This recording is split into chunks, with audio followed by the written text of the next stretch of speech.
Please channel को subscribe कीजिए ताकि जब भी मैं कोई वीडियो अपलोड करूं तो सबसे पहले आप तक पहुंचा सकूं। वाल्मीकि बाबा से पूछा, गुरुदेव एक बात पूछना चाहते हैं। बोलिए, क्या है बात? अगर कोई पूजन ऐसी होती हो जिस पूजन से मेरा पति का मुझे दर्शन हो जाए या मेरा पति मुझे मिल जाए, एक बार उनका दीदार हो जाए, जो मुझे देखे नहीं है बहुत दिनों से, ना मैंने उनको देखा, जिस व्यक्ति का कोई कार्य सिद्ध नहीं हो रहा है, कोई कार्य अटक गया है, मिलन नहीं हो रहा है, कोई अदालत तक में बात पहुंच गई है और मालूम पड़े संबंध टूटने वाला है, लग रहा है कि ये ससुराल वाले नहीं रख रहे, या लग रहा है कि ये संबंध हमारा खराब होने वाला है, उस व्यक्ति को ये व्रत 9 दिन के धारण कर लेना चाहिए, जो माता जानकी जी ने वाल्मीकि बाबा से पूछकर करा था। तो वाल्मीकि बाबा ने कहा, जानकी अये सीते सुनो, एक व्रत है,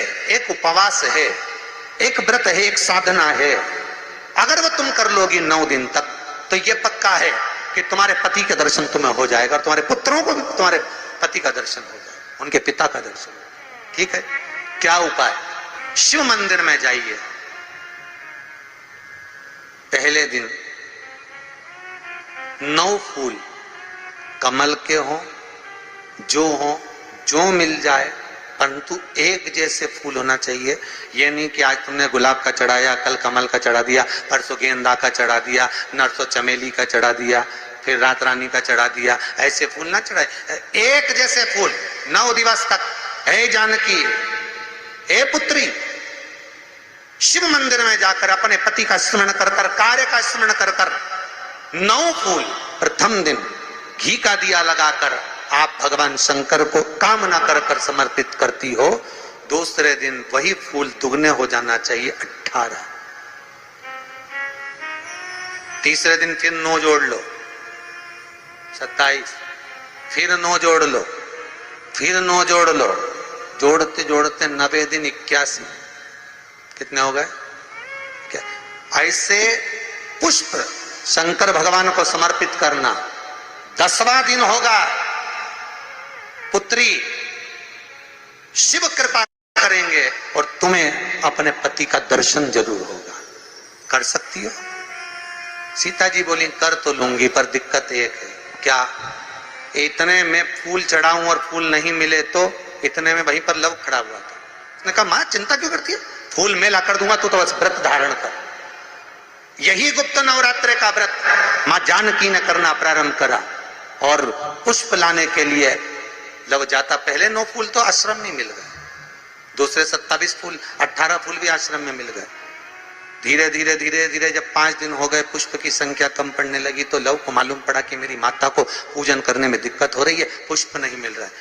चिंता मत कर मां, अब तो कहीं से भी ला कर दूंगा तो दूंगा। अयोध्या में पहुंच गए, जहां एक सुंदर सा सरोवर था। सरोवर के दरवाजे पर द्वारपाल खड़े हुए थे, अंदर नहीं जाने दिया। मुझे जाने दो, मुझे पुष्प चाहिए, मेरी माता पूजन कर रही। द्वारपालों ने पकड़ना चाहा, मना करा, नहीं माना। लव इनको पटक कर अंदर प्रवेश कर गया, फूल लेकर आया, माता को दिया। धीरे धीरे पुष्प आते रहे, चलता रहा। खबर पहुंच गई श्री राम जी महाराज के पास में कि कोई वाल्मीकि बाबा का शिष्य आता है और सरोवर के सारे कमल के फूल तोड़कर ले जाता है। बड़ा उद्दंड है, सैनिकों को मार देता है। सैनिक वो पड़े दूर। राम जी को सूचना मिली, आज 9वां दिन था, माता जानकी इंतजार कर रही है पुष्प आए। इतने में चारों तरफ सेना को लगा दिया गया कि आज सरोवर का एक पुष्प नहीं जाना चाहिए, और लव का युद्ध प्रारंभ हो गया उस अयोध्या के सरोवर पर। अंत में सबको पटक कर लव 81 फूल लेकर पहुंचे और मां से कहा, मां आज आखिरी का दिन है, शिव को रिझा ले। और माता ने शंकर भगवान को फूल चढ़ाया। 10वें दिन सूचना आ गई वाल्मीकि बाबा के पास में, तुम्हारा कोई शिष्य है लव, बड़ा उद्दंडी है, या तो उसको लेकर आओ, नहीं तो हमारी सेना उसको पकड़ने के लिए आ रही है। और किस माता का पुत्र है उस माता को भी लेकर आना, और किस भाई का भाई है वो उसको भी लेकर आना। और गुरुदेव, आपने बालक को क्या सिखाया कि वो इतनी उद्दंडता कर रहा, आप भी आना, नहीं तो हम सेना लेकर पहुंचे। वाल्मीकि बाबा ने लिखकर पहुंचा दिया, चिंता मत करो, हम पूरे ही आएंगे। वाल्मीकि बाबा को तो मालूम था व्रत पूरा हो चुका है तो दर्शन तो होना ही है, भले कैसे भी हो, भले लड़ाई से हो, विवाद से हो, पर खबर तो आ गई ना, समझौता की कड़ी तो जुड़ गई ना।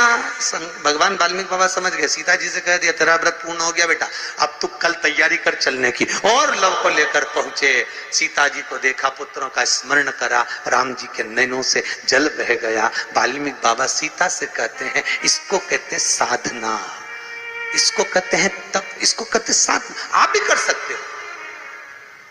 आनंद रामायण का यह प्रसंग वर्णन करता है कि हम भी क्यों ना कर सकते। 11 तारीख से 19 तारीख तक गुप्त नवरात्र चालू हो गया। गुप्त नवरात्र करो, आराधना, कुछ नहीं तो एक फूल तो शंकर को चढ़ाना चालू करो, कम से कम एक पुष्प तो चढ़ाओ।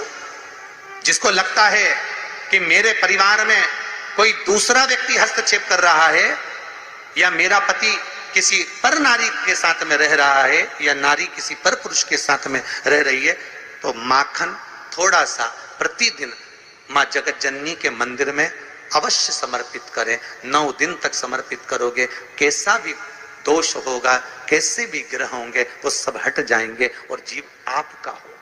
ये वो नवरात्र है जिसमें प्रेम आनंद बढ़ता है, स्नेह बढ़ता है। ये वो नवरात्र, ये कोई साधारण नवरात्र नहीं है महाराज। भाई भाई में अगर द्वेष हो रहा है, विवाद चल रहा है, अदालत में बात चल रही है, कोई समझौता नहीं हो रहा, एक दूसरे से बातचीत बंद है, करो नवरात्र, यही गुप्त नवरात्र धारण करो। 9 दिन कुछ भी, आप बाबा को पुष्प समर्पित करो, फूल। लगता क्या है, कोई यहाँ लिखा तो आनंद रामायण में ये थोड़ी लिखा कि एक एक सोने की अंगूठी समर्पित करो। उन्होंने तो लिखा पुष्प, केवल पुष्प। कोई कामना है आपकी नहीं हो रही, बाबा को रिझाओ, उसको मनाने का प्रयास करो।